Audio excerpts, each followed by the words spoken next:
E tem o assunto que todo mundo quer saber, né? Contratação. Afinal de contas, vai chegar mais alguém? Você falou, Felipe Cardoso, que não ouve ninguém falar de zagueiro? E meio de campo, querido? Também. Não tem meio de campo, cara. O Santos tem uma deficiência notória no meio de campo, tanto de jogador de marcação, né? Diminuiu um pouco agora com a chegada do Rodrigues. Do Fernandes, desculpa. Mas o Santos continua precisando de jogador para o meio de campo, jogador para construção, jogador para criação, jogador para jogar mais próximo dos atacantes. O Santos não tem. Tem o Zanocelo, que até agora, desculpa, não mostrou futebol para ser titular do Santos. O Bruninho está tendo oportunidade, mas não dá para ter certeza se ele vai resolver os problemas de criação do meio de campo. Então, falta jogador para o meio de campo, né, Cardoso? Tem alguém aí que a diretoria está atrás? Falta jogador pro meio de campo. A gente vê o Lisca aí, ele testa o Bruninho, não agrada. Isso já vinha de antes também, do Bustos e do Marcelo. Testa o Sanches, também fica aquela dúvida. No último jogo, o Lisca colocou o Lucas Barbosa no lugar do Bruninho para ser esse meia centralizado, para também ver uma nova oportunidade aí dentro do próprio elenco. Mas aqui dos meias a gente ouvia, pelo menos, a gente se informava ali, ouvia que o Quinteiros tinha esse interesse do Santos. O Caio já adiantou aqui a situação de que não vai rolar, pelo menos essa é a atual situação de hoje, né, do Juan Quinteiro lá do River Plate. A gente ouvia falar no nome dele, de outro meia, não me lembro, do Brian Rodrigues, ele é mais um atacante, né? Meio atacante, né, o Brian Rodrigues, que aliás, também, né, o Wagner falou, o departamento de scout do Santos, né? O departamento de scout trabalha, só que hoje o Brian Rodrigues, que foi mapeado por esse departamento, está na alça de mira do Botafogo e do Flamengo, porque o Santos chegou lá para fazer proposta e não tinha o que o time norte-americano queria. Aliás, todos, né, Caio? Todos os nomes vieram do scout do Santos. Exatamente. O Blondel quase foi pro Beleléu também, da mesma forma, né? Porque o Santos foi lá, né? Vazou o interesse, né? A gente sabe que tem dirigente... Mas, cara, assim, eu me lembro, né? Quantas contratações de jogadores, assim, que ninguém dava nada, que chegaram e resolveram. O próprio Rodrigo E não Fernandes. tinha, né? E os clubes não tinham. Os clubes não tinham essa estrutura toda. Não, eu estou falando lá atrás.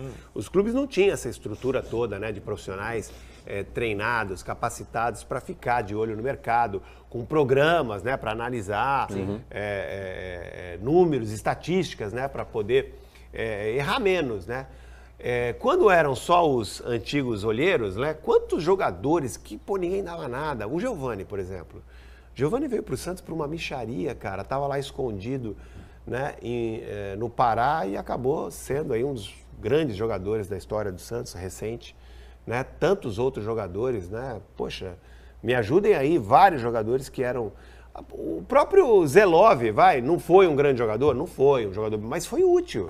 Foi útil, pô. Jogou aí tanto jogador que, sabe... sei lá, acho que falta um pouco de criatividade. Por exemplo, o Ricardo Oliveira, que já era um grande jogador quando voltou para o Santos no final, em 2015, foi campeão paulista. Só que o cara estava encostado lá, né? Pô, será que não dá para descobrir jogador assim, né? Mas daí seria uma aposta, né, Wagner? Seria uma aposta. Sim, mas uma aposta dentro das condições compatíveis com a que ele tinha. Ele veio, o Santos não sabia se ele ia render. Fez um contrato curto de 3 meses, lembram? 3 meses de contrato. Sabe para ganhar quanto? 50 mil. Mas daí depende muito do cara aceitar também. É difícil achar alguém nesse... Sim. Então, assim, é difícil a gente aceitar que o clube com toda essa estrutura não consegue contratar jogadores que possam ser realmente úteis, né? Mas a estrutura, né, que você falou, toda essa estrutura... A do Santos, se comparada a Corinthians, Palmeiras, Atlético, Flamengo, é ainda menor. Não, e outra coisa, a estrutura de scout, com todos esses projetos, todos esses números, ela está acontecendo. O scout está entregando os nomes que o Santos pode contratar. Exatamente. Isso está acontecendo. Não, mas o problema é o poder de negociação do Santos. Então, mas são nomes que aí é que tá. São nomes que o Santos pode contratar. Porque é muito fácil falar, tem um cara lá nos Estados Unidos, 22 anos, estava jogando pra caramba, mas o cara vale, né, 20 milhões de euros. O cara vale 20 milhões. Quando eu falo usar a criatividade, encontrar jogadores que podem ser úteis e a um preço que o clube pode pagar. Mas aí, Wagner, aí é falta de diálogo, né, entre um departamento e outro. Se a gente não vê o rapaz que recebe digamos assim, você vai ter que procurar Não fala ó, quanto ganha, não fala... né?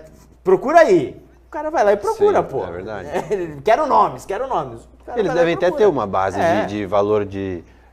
esses jogadores aqui têm um valor estipulado de tanto, né? E, por exemplo, quanto que era o valor mesmo agora? $1,5 milhão por 60%, né? Do Blondell. Então, essa não é um tipo de negociação que cabe para o Santos? O scout foi buscar um jogador que acho que pouca gente conhece, e ainda né? o Santos chorou barbaridade. né? Então A medida era outra. O Anderson está falando aqui que quando a equipe de scout faz esse trabalho, eles identificam jogadores de todos os preços, de todos os valores. Tem que ser, né? Porque não adianta lá dar, porque senão, eu chego, eu tenho um baita meia para vir para o Santos. O cara é bom, garanto, vai mudar o patamar, o Messi. Ronaldo. Com certeza eles têm essa tabelinha aí. Não adianta, né? Não adianta nada. nada. O pai da criança é o scout, é isso? Isso. Sim.